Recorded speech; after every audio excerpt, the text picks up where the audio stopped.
naman, nakatapos na naman ako ng isang luto, isang sinigang na aking favorite mula pagkabata. At tignan nyo po, pawis na pawis, pawis na pawis. Okay po, so maya-maya po, hintayin po natin ang kanin at subukan po nating magmukbang. Okay po, no diet for today. Pero meron akong chib mamaya.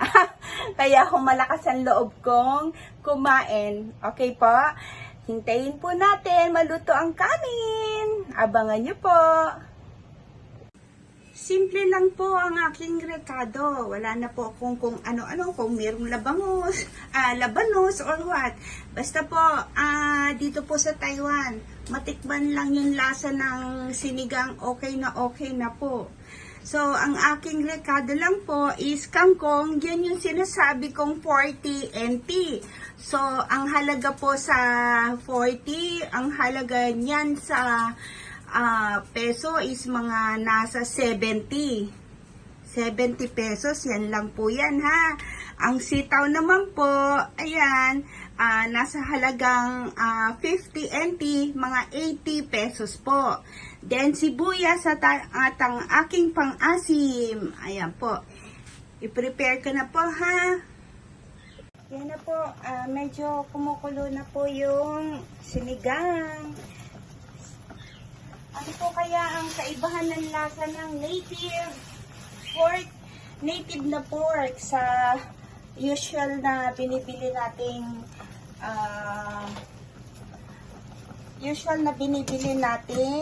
baboy. Sa chicken, alam ko po. Kasi sa chicken, ang ano nila is mas matigas daw po ang native na chicken dun sa normal. Pero malambot na. Malambot na. So, ang isinusunod ko sa aking way ng pagluto ng sinigang ay ang sibuyas. Hindi po ako nagkakamati sa sinigang.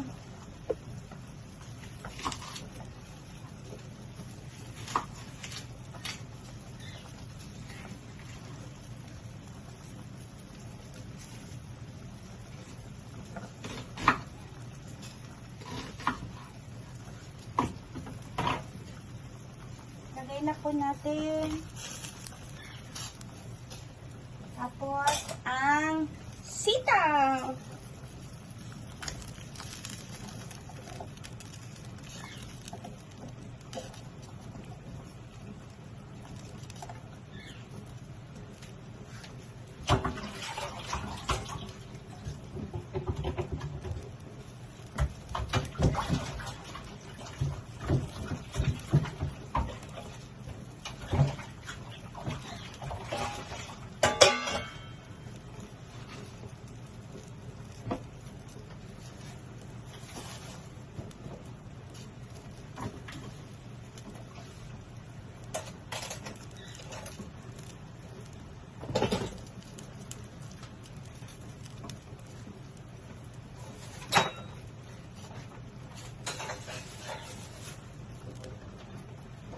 Wala na po akong patis pala ay lagay ko na po lahat. Wala nang patis. Ito po ang ginagamit kong patis, Vietnam.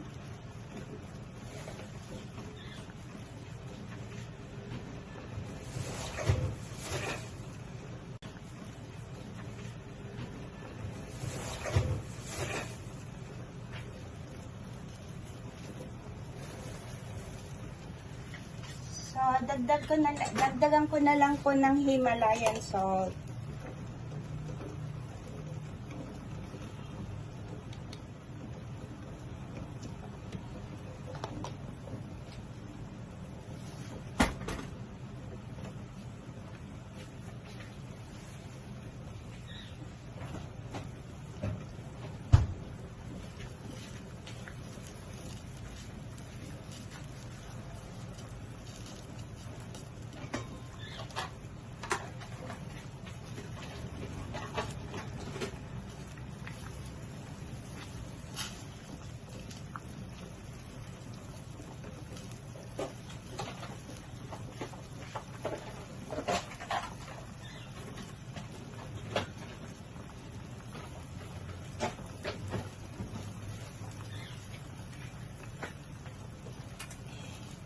iba po, yung pangpaasim, nilalagay na po nila. Pero may kaibigan po ako na sa huli ko na lang daw po ilagay yung pang-asim. Kasi po, pag nilagay ko na po ngayon, matagal maluto na po yung ibang ingredients. So, kaya nga po, sa hulihan daw po ilagay. Well, susunod lang naman ako.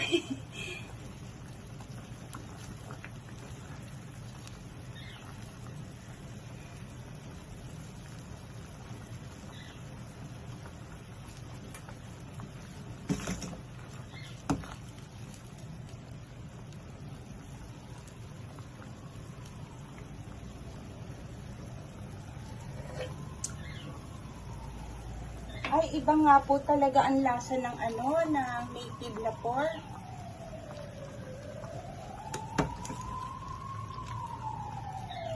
Tsaka, actually, nakikita niyo ho ba? Masyado siyang mamantika.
Lagyan na po natin siya ng pang-paasim.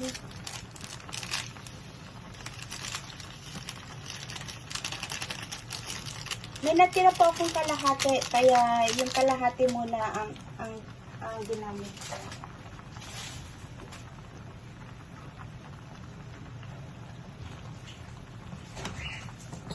At saka parang tama nga ho yung sabi ng aking sister, ng ate ko, parang malansa yung yung native na pork.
Okay na po yung asim at yung alat niya. Isang kulo pa po. Then, okay na ang aking sinigang.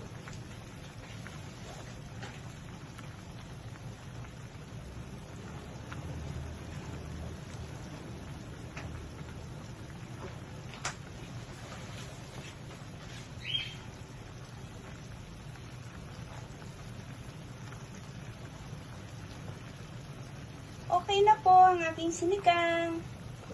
Ay, mga kasamot-sari. Ito, kakain na po ako. So, samahan niyo po akong kumain. Yan po ang aking hinanda. May bagoong, sinigang, at kanin. Kain na po tayo.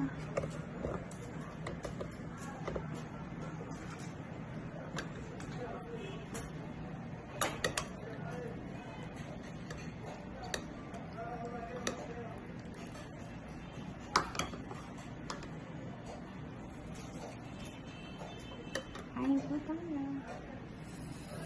Wala na po kasing patis, kaya nagbagoong na po ako.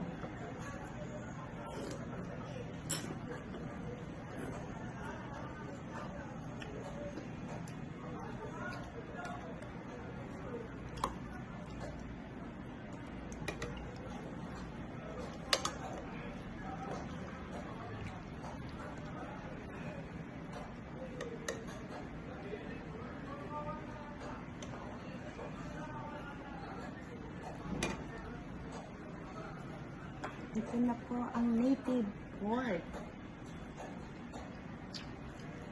Malasa nga po siya. Pero hindi po ko sanay.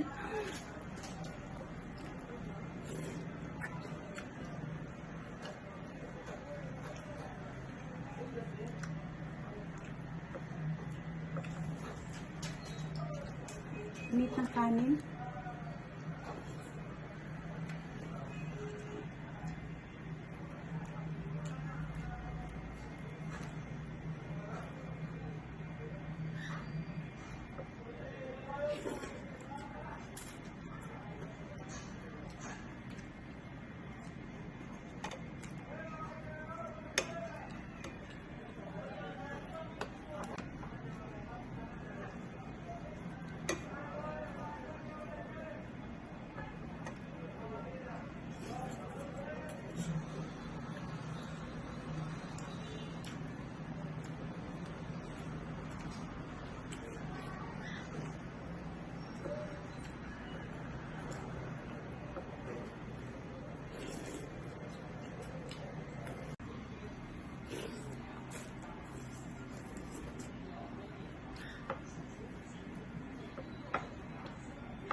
Hindi naman po ganun kalansa. Okay lang. Okay lang po yung native.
Ang sarap kumain.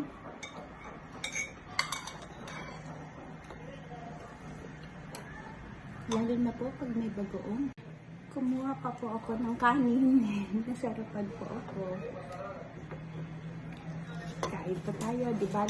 Meron naman po akong gym mamaya. Kaya nga po sabi, life begins at 40. Kain lang tayo ng kain. Basta po may exercise, okay?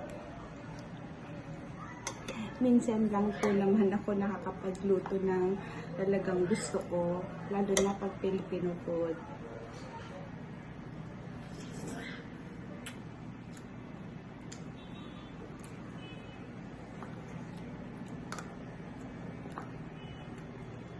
Lalo na pag sinabayan ng bagoong. Sarap.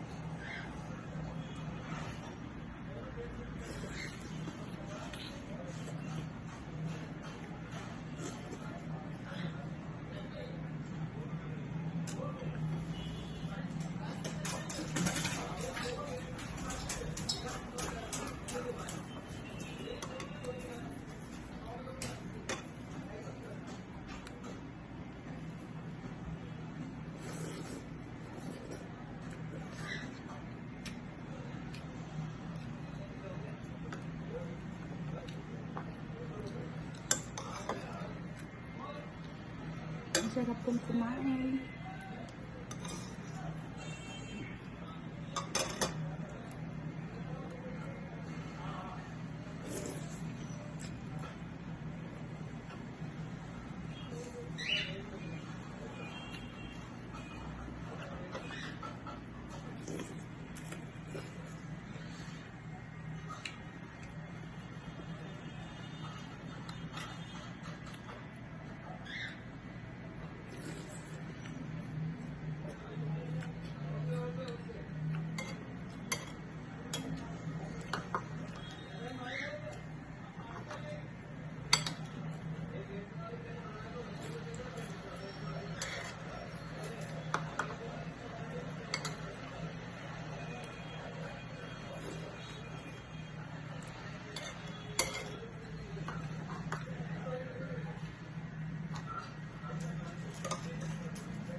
Ang sarap, sarap po.